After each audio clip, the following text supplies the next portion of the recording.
Hello दोस्तों, मैं the accounting and tax से मंसूर सुहेल हूँ। हम टोरंटो कनाडा में स्थित अनिवासी कर विशेषज्ञ हैं। कनाडाई अनिवासी धारा 216 कर आपको क्या जानना आवश्यक है? यदि आप कनाडा के अनिवासी हैं और कनाडा में संपत्ति के मालिक हैं, तो आप धारा 216 कर के अधीन हो सकते हैं। यह कर विशेष रूप से यह सुनिश्चित करने के लिए डिजाइन किया गया है कि गैर निवासी कनाडाई संपत्तियों से प्राप्त किसी भी किराए की आय पर करों का उचित हिस्सा चुकाएं। धारा 216 कर विनियमों का अनुपालन करने में विफलता के परिणामस्वरूप जुर्माना और ब्याज शुल्क लग सकता है। इसलिए एक अनिवासी संपत्ति स्वामी के रूप में अपने दायित्वों को समझना महत्वपूर्ण है। कनाडाई आयकर अधिनियम की धारा 216 के तहत जो गैर निवासी कनाडा में किराए की संपत्तियों के मालिक हैं, उन्हें टैक्स रिटर्न दाखिल करना होगा और अपनी अर्जित किराए की आय पर कर का भुगतान करना होगा। कर की दर आम तौर पर सकल किराए की आय का 25% है। हालांकि कुछ कटौतियां और छूटें लागू हो सकती हैं। यह ध्यान रखना महत्वपूर्ण है कि भले ही आप अपनी किराए की संपत्ति पर लाभ नहीं कमाते हो, आपको अभी भी प्राप्त आय पर कर का भुगतान करना होगा। कनाडाई अनिवासी धारा 216 कर को समझना। कनाडा के अनिवासी के रूप में आप अनिवासी धारा 216 कर के अधीन हो सकते हैं। यह कर उन गैर निवासियों पर लागू होता है जो कनाडाई किराए की संपत्ति के मालिक हैं और इससे किराए की आय अर्जित करते हैं। धारा 216 कर का उद्देश्य यह सुनिश्चित करना है कि गैर निवासी कनाडा में अर्जित किराए की आय पर करों का उचित हिस्सा अदा करें। यह ध्यान रखना महत्वपूर्ण है कि यह कर आपके गृह देश में देय किसी भी कर के अतिरिक्त है। धारा 216 कर की गणना कनाडा में अर्जित आपकी शुद्ध किराए की आय के आधार पर की जाती है। आपको किराए की संपत्ति से संबंधित कुछ खर्चों जैसे संपत्ति कर, रखरखाव लागत और बंधक ब्याज में कटौती करने की अनुमति है। शेष राशि 25% की एक समान कर दर के अधीन है। धारा 216 कर का भुगतान करने के लिए आपको अगले वर्ष 30 जून तक कनाडाई आयकर रिटर्न दाखिल करना होगा। आपको पूरे वर्ष तिमाही कर भुगतान करने की भी आवश्यकता हो सकती है। संपत्ति से संबंधित सभी किराए की आय और व्यय का विस्तृत रिकॉर्ड रखना महत्वपूर्ण है। साथ ही कनाडा और आपके गृह देश में भुगतान किया गया कोई भी कर। इससे यह सुनिश्चित करने में मदद मिलेगी कि आप अपनी कर देनदारी की सही गणना कर सकें और किसी भी दंड या जुर्माने से बच सकें। संक्षेप में, यदि आप कनाडा के अनिवासी हैं और देश में किराए की संपत्ति के मालिक हैं, आप अनिवासी धारा 216 कर के अधीन हो सकते हैं। इस कर की गणना कनाडा में अर्जित आपकी शुद्ध किराए की आय के आधार पर की जाती है और यह आपके गृह देश में बकाया किसी भी कर के अतिरिक्त है। अनुपालन सुनिश्चित करने के लिए विस्तृत रिकॉर्ड रखना और आवश्यक समय सीमा तक अपना कनाडाई आयकर रिटर्न दाखिल करना महत्वपूर्ण है। पात्रता मापदंड। अनिवासी कौन है?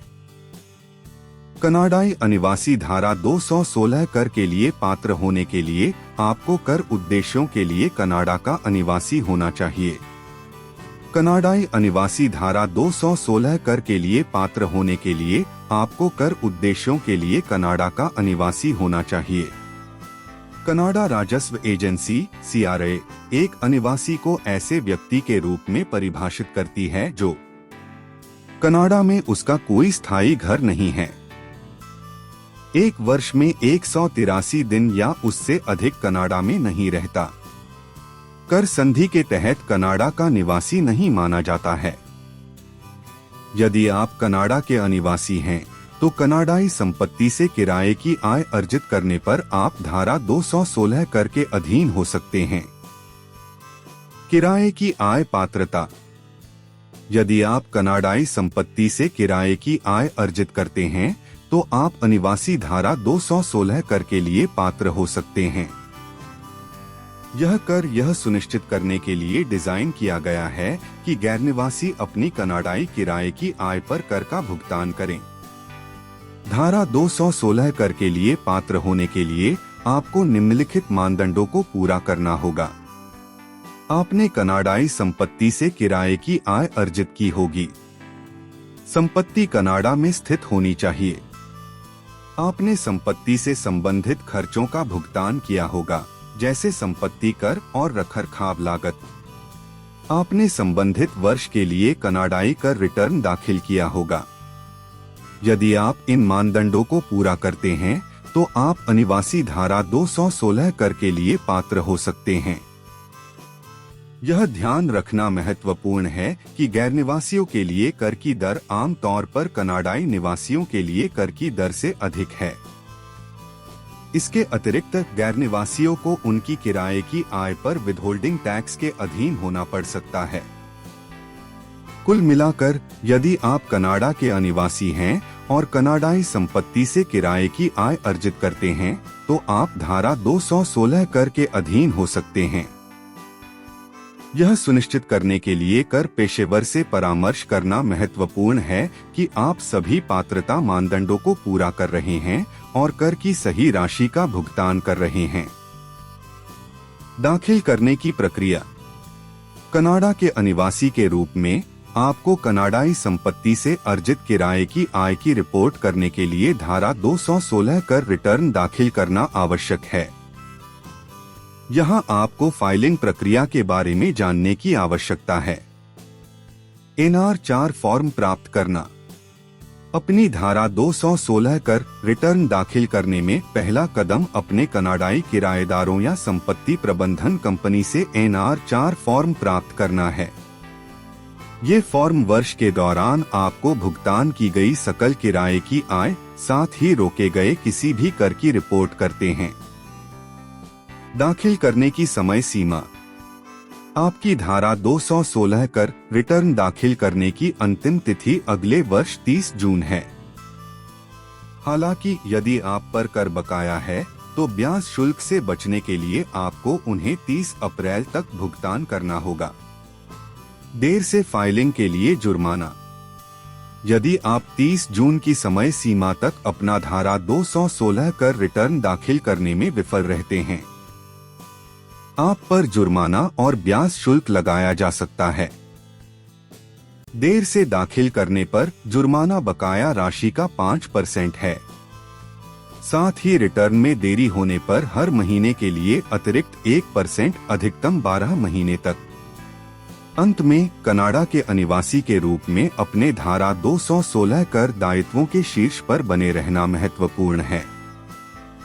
NR4 फॉर्म प्राप्त करके, समय पर दाखिल करके और समय सीमा तक बकाया कर का भुगतान करके आप जुर्माने से बच सकते हैं और कनाडाई कर कानूनों का अनुपालन सुनिश्चित कर सकते हैं।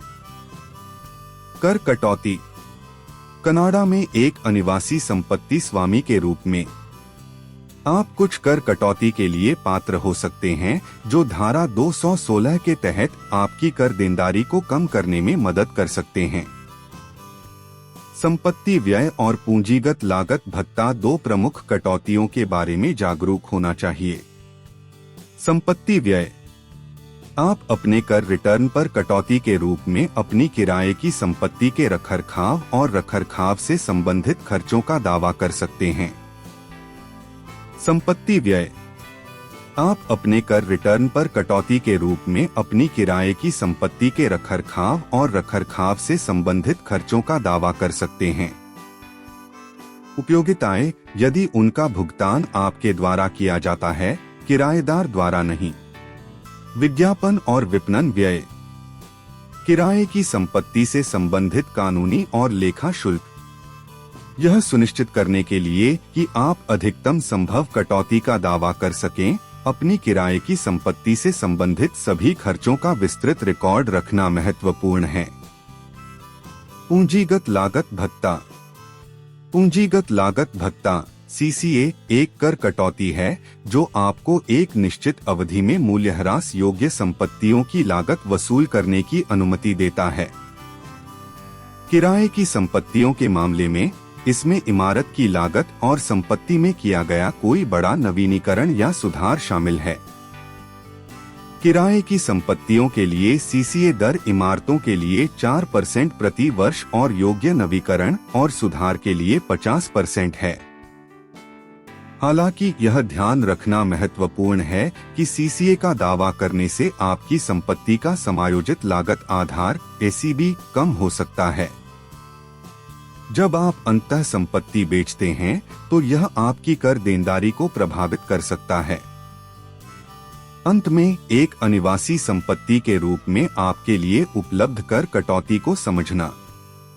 कनाडा में मालिक आपकी कर बचत को अधिकतम करने और धारा 216 के तहत आपकी देनदारी को कम करने में आपकी मदद कर सकता है।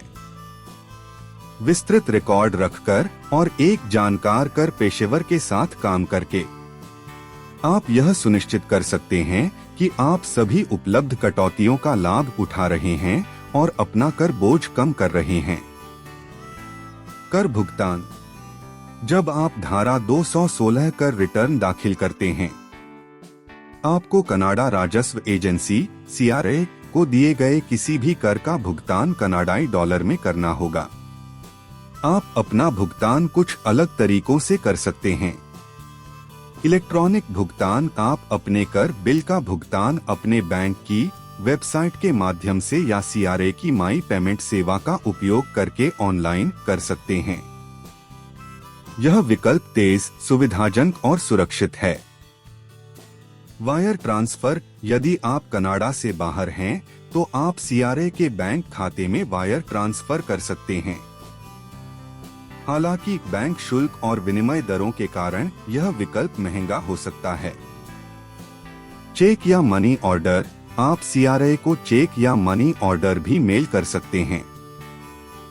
भुगतान में अपना सामाजिक बीमा नंबर SIN और वह कर वर्ष शामिल करना सुनिश्चित करें जिसके लिए आप भुगतान कर रहे हैं। यह ध्यान रखना महत्वपूर्ण है कि यदि आप समय पर धारा 216 कर का भुगतान नहीं करते हैं तो आप पर जुर्माना और ब्याज शुल्क लग सकता है। CRA आपकी बकाया राशि का 5% देर से दाखिल करने पर जुर्माना लगाता है। साथ ही आपके रिटर्न में देरी होने पर प्रत्येक महीने के लिए अतिरिक्त 1% जुर्माना लगाता है, अधिकतम 12 महीने तक। किसी भी अवैतनिक कर पर ब्याज भी लगाया जाता है, जिसमें जुर्माना भी शामिल है, जिस दिन से आपका भुगतान देय था। इन दंडों और ब्याज शुल्कों से बचने के लिए अपने धारा 216 कर का समय पर भुगतान करना सुनिश्चित करें। यदि आपको अपने कर बिल का भुगतान करने में परेशानी हो रही है, तो आप CRA के साथ भुगतान योजना स्थापित करने में सक्षम हो सकते हैं। जब आप अपने कर ऋण का भुगतान करने के लिए काम करते हैं, तो इससे आपको दंड और ब्याज शुल्क से बचने में मदद मिल सकती है। कर कटौती। यदि आपने बकाया से अधिक कर का भुगतान किया है, तो आप कर वापसी के पात्र हो सकते हैं। एक अनिवासी के रूप में आप कनाडाई टैक्स रिटर्न दाखिल करके टैक्स रिफंड का दावा कर सकते हैं। यहाँ वह है जो आपको जानना आवश्यक है। आप कटौती और क्रेडिट के बाद अपनी किराए की आय पर भुगतान किए गए कर के लिए रिफंड का दावा कर सकते हैं। आप अपनी रोजगार आय पर भुगतान किए गए कर के लिए रिफंड का दावा कर सकते हैं। यदि आप कर संधि छूट के पात्र थे या यदि आपने बहुत अधिक कर रोक रखा था। यदि आप पेपर टैक्स रिटर्न दाखिल कर रहे हैं, तो टैक्स रिफंड का दावा करना सुनिश्चित करें। आपको अगले वर्ष 30 अप्रैल तक कनाडाई टैक्स रिटर्न दाखिल करना होगा। आप अपना टैक्स रिटर्न कनाडा राजस्व एजेंसी CRA की माई अकाउंट सेवा का उपयोग करके ऑनलाइन या कागज द्वारा दाखिल कर सकते हैं। सभी आवश्यक दस्तावेज शामिल करें, जैसे कि रोजगार आय के लिए आपकी T4 पर्ची, किराए की आय के लिए आपका T776 फॉर्म और कनाडाई संपत्ति की बिक्री से पूंजीगत लाभ के लिए आपका T2091 फॉर्म। एक बार आपका टैक्स रिटर्न संसाधित हो जाने पर यदि आप पात्र हैं तो CRA आपका टैक्स रिफंड जारी करेगा। यदि आपने सीधे जमा के लिए साइन अप किया है तो रिफंड आपके टैक्स रिटर्न में दिए गए पते पर भेजा जाएगा या सीधे आपके बैंक खाते में जमा किया जाएगा। ध्यान रखें कि CRA को आपके टैक्स रिटर्न को संसाधित करने और आपका रिफंड जारी करने में 16 सप्ताह तक का समय लग सकता है। यदि आपके पास अपने टैक्स रिफंड के बारे में कोई प्रश्न या चिंता है तो सीधे CRA से संपर्क करें।